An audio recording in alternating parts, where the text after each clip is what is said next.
Vous voulez améliorer votre PC. Le problème, c'est que vous n'avez pas énormément d'argent à investir dans une carte graphique. Et en même temps, vous voulez pas vous retrouver avec une merde qui laguera sur tous les jeux. T'inquiète pas mon gars, aujourd'hui je vais te présenter 4 cartes graphiques à prendre en 2024 entre 200 et 300 euros. Sans plus tarder, on va commencer avec la RX 6600. Cette carte graphique aura bientôt 4 ans, mais pourtant c'est l'une des meilleures cartes graphiques niveau rapport qualité-prix. Elle fera tourner correctement des jeux en 1080p et en plus elle consomme pas énormément. La carte graphique consomme à peu près 130-140 watts. Malheureusement cette carte graphique a plusieurs bémols. Déjà cette carte graphique elle est pas incroyable pour les créateurs de contenu parce que l'encodeur chez AMD il est pas fou. Et puis deuxième problème qui est pas vraiment un problème, ça va être au niveau de la performance en ray tracing. Chez AMD la ray tracing c'est pas fameux, mais niveau performance pure elle bat la RTX 3050 qui est une carte graphique à un prix similaire. Si vous trouvez cette carte graphique en dessous des 210 euros, franchement c'est l'une des meilleures offres que vous pouvez avoir sur une putain de carte graphique. Si vous voulez avoir quelque chose de plus unique, vous pouvez avoir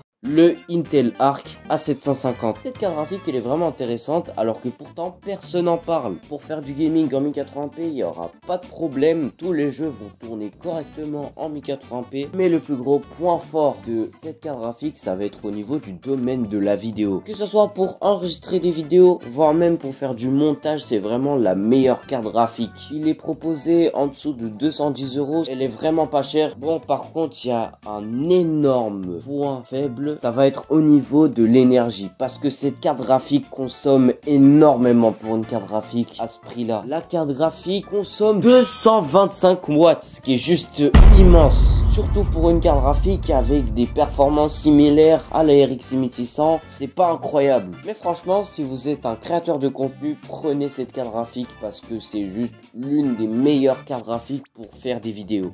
La RX 6650 XT. Cette carte graphique c'est le refresh de la RX 6600 XT et elle dépasse en termes de performance la RTX 3060. Cette carte graphique elle a un prix très intéressant parce que vous pouvez le retrouver un petit peu partout autour des 250 euros, ce qui est avantageux comparé à d'autres cartes graphiques où les prix sont extrêmement variés. En 1080p cette carte graphique c'est juste un monstre. La carte graphique elle consomme pas énormément, elle consomme 176 watts maximum, ce qui est à peu près 50 watts de moins que la Arc A750. Si vous voulez faire du gaming, vous le recommande. La RTX 4060, je comprends pas pourquoi il y a énormément de haine envers cette carte graphique alors que c'est juste l'une des meilleures cartes graphiques niveau rapport qualité-prix. Pour faire du gaming en 1080p, il n'y aura aucun problème. Pour utiliser de la ray tracing, vous avez aucun problème non plus. Pour faire de la création de contenu, aucun problème non plus. Vous avez l'encodeur NVENC. Et pour les autres tâches du style modèle 3D, vous avez les cœurs CUDA qui sont vraiment très efficaces. Le seul bémol en soi de cette carte graphique, ça va être au niveau de la VRAM. 8 Go de VRAM en GDDR6, ça commence à être un petit peu compliqué, mais sinon le reste c'est vraiment juste correct. En plus de ça, cette carte graphique elle consomme uniquement 110 watts. Enfin bref, si vous la trouvez en dessous des 300 euros, prenez-la instantanément.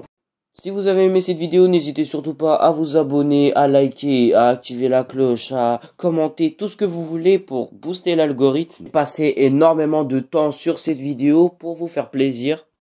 Donc voilà, c'était Naerox. Ciao les amis.